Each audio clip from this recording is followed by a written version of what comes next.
I have to say, Ceann Corla, reluctantly, because, you know, in some ways you just don't want to get into this sort of graphic or intense debate that last contribution from Deputy Nolan invites, but I really would appeal to her to reconsider this amendment and to withdraw it, because that sort of language it's the verbal equivalent of the sort of horrible posters that we saw displayed outside the Dáil, which were designed to induce trauma, fear, shock, really just not the way to conduct a debate about something as sensitive and as difficult as the issue we're discussing. It's just depressing, to be honest, that the Deputy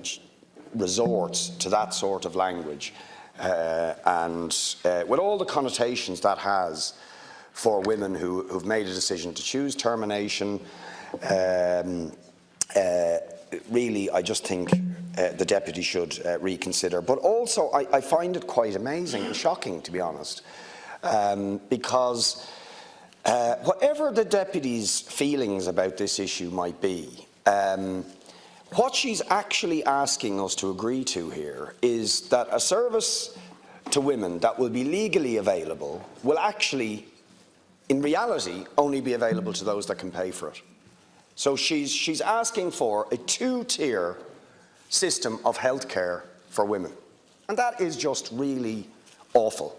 that she would even suggest that. And I'm sure, maybe she can correct me if I'm wrong, that I would have heard Deputy Nolan time and time again rail against the two-tier health service in other areas, and yet is advocating a two-tier health service when it comes to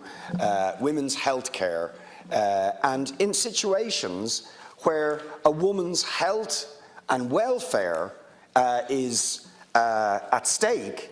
and she's suggesting that a financial barrier should be put in the way of a woman making her own choices about how to deal with a situation where her welfare, her health, her mental health, or any aspect of her well-being is at stake. And that she would say, well, some people, because they don't have money, aren't going to have that service made available for them. It's just really quite shocking that Deputy Nolan would suggest that. So I would just urge her to withdraw this amendment and try and conduct this debate in a somewhat dignified manner that isn't about using sort of shocking tactics and graphic language to try and convey her point. You know, surely she has to recognise that whatever she may feel about this issue, a huge majority of people in this country feel differently, and they have spoken very, very clearly on that. And the least you could do is show a bit of respect for that fact, notwithstanding your differences of opinion on this matter.